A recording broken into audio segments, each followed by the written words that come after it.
Kirk is back again in Strange New Worlds Season 3, but is it all a bit too much too soon? Paul Wesley's return, iconic or interruptive? Let's dive into the debate.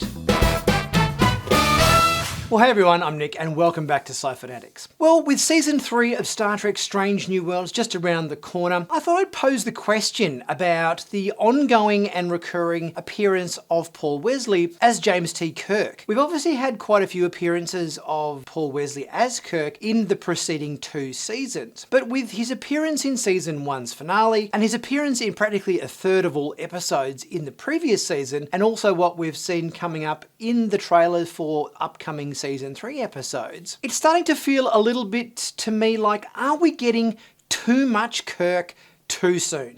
So Kirk's first appearance in Strange New Worlds by Paul Wesley was in the Season 1 finale, A Quality of Mercy, where we saw an alternate reality where there was a future Pike came back to talk to current day Pike and to examine what the scenario would have taken place in the Balance of Terror episode, original series, if Pike was still the captain and not Kirk. And I think that was a very good episode. I think that kind of shone a bit of a spotlight on Kirk's command style versus Pike's command style. But at the same time, there was a lot of division amongst the fan community, I think, for Paul Wesley's portrayal as Kirk. I think people struggled to see a glimmer of William Shatner's Kirk within Paul Wesley's performance. And I think that cameo at the end of Season 1 was an interesting one, it was a good one, but I kind of also felt like we've done that cameo now, that's great, and now Kirk should go off and, be first officer on the Farragut or whatever he was being at the time. And then we got Season 2, where we got 3 episodes, which is virtually a third of the season, where he was in Tomorrow and Tomorrow and Tomorrow, with Lan travelling back in time to the 21st century and so forth episode. We had Episode 6, Lost in Translation, and we also had Episode 9, Subspace Rhapsody, the musical episode. By the time we got to end of Season 2, I kind of felt like, geez, we're getting a lot of Kirk. Like, this is meant to be Pike's Enterprise, but Kirk seems to be there, a third of the time on this show. It's like, go back to the Farragut. Serve your time out there. Your time will come when you get to command, the Enterprise and everything. But it was starting to kind of feel like by the time we got to the end of Season 2, that we're getting just a little bit more Kirk than we thought we were going to be getting. Now with Season 3 just around the corner, and we've also seen the couple of trailers that have dropped for the new season of the show, we've got Kirk in the holodeck episode, we've got Kirk in this strange 60s inspired sci-fi type bridge setting, we've got Kirk having pep talks by Pike about leadership and command and everything, and it kind of feels like, geez, are we going to be getting Kirk in a third of this season, third season as well? And rather than Kirk's appearances feeling kind of iconic and important, it just sort of feels like he's muscling in on every second episode to be, to crowbar his way in and take the limelight away from poor old Pike. Does this have something to do with creating a bit of fan service, or because the general public is more familiar with Kirk,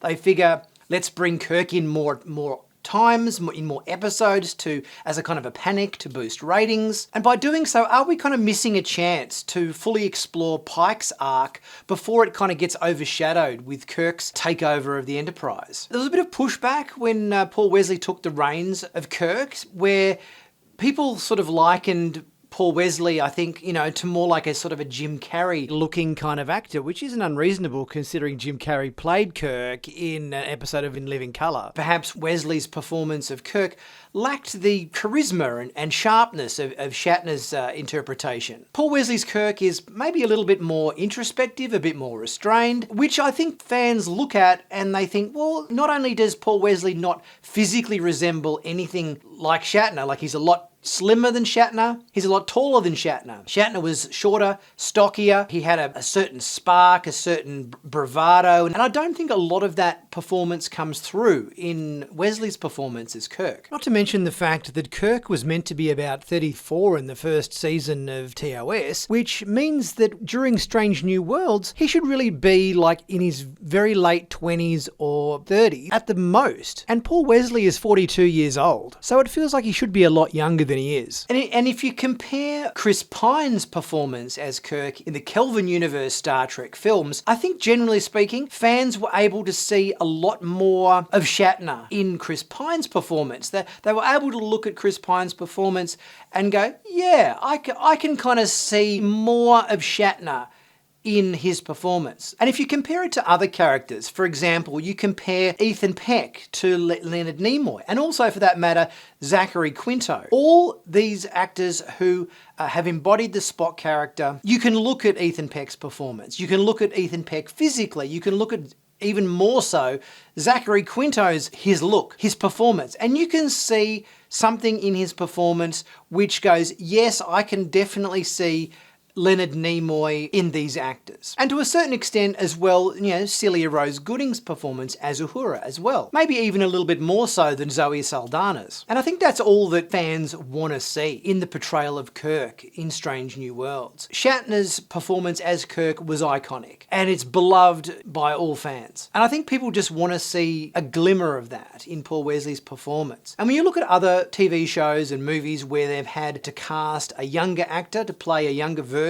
of an iconic role, you want to be able to look into that character and see that performance. Like, for example, Ewan McGregor taking over the role of Obi-Wan Kenobi when Alec Guinness had played the older version, in the original Star Wars movies. When Donald Glover played Lando Calrissian in the Solo movie. But maybe not so much Alden Ehrenreich as Han Solo. I'm not quite sure about that casting. Bilbo Baggins, Ian Holm was the original in the Lord of the Rings movies, and Martin Freeman took over that role as a younger version of the character in The Hobbit. Michael Fassbender played a young Magneto from the older Ian McKellen, and for that matter, James McAvoy playing a young Patrick Stewart in the X-Men franchise as Professor X. Or even shows like Bates Motel, where Freddie Highmore played a young Norman Bates from the original Anthony Perkins performance in the Hitchcock movie Psycho. I think all of these performances, you want to be able to see something about the original performance, that iconic performance, in your actor who's playing the part as a younger role. And if audiences can't see that, I think there's definitely something lacking. Because in original series, William Shatner had a very bold, dramatic, charming, and maybe more theatrical way that he played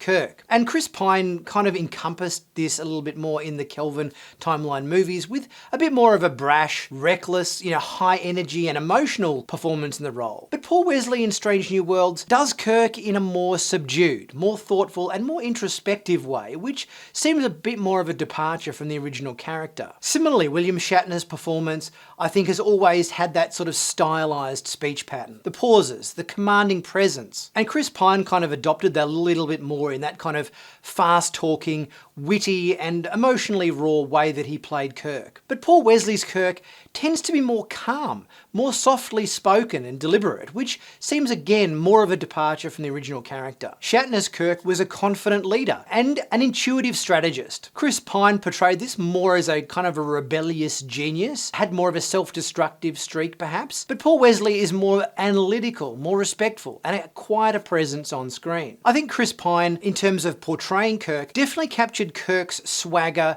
charm, and kind of rebellious charisma much more accurately. He embodied Kirk's impulsive nature with that youthful bravado. He had a strong chemistry with Spock, McCoy, and echoed the TOS dynamics. Whereas I think Paul Wesley perhaps aimed to be more of a grounded, serious version of Kirk, and he played Kirk more disciplined as the sort of rising officer, rather than a bit more of a swashbuckler. But I think ultimately Paul Wesley's Kirk kind of lacks the magnetism and intensity that defined Kirk's presence. And fans often note this, I think. There's a disconnect in his voice, delivery, energy, and his charisma. And we haven't really yet seen Paul Wesley's portrayal of Kirk to show that kind of bold confidence and commanding style that we expect out of the character. Paul Wesley's performance kind of feels restrained and kind of disappears into the ensemble. And I think fans have sort of struggled a little bit with Paul Wesley's performance to see that connection with Shatner's performance.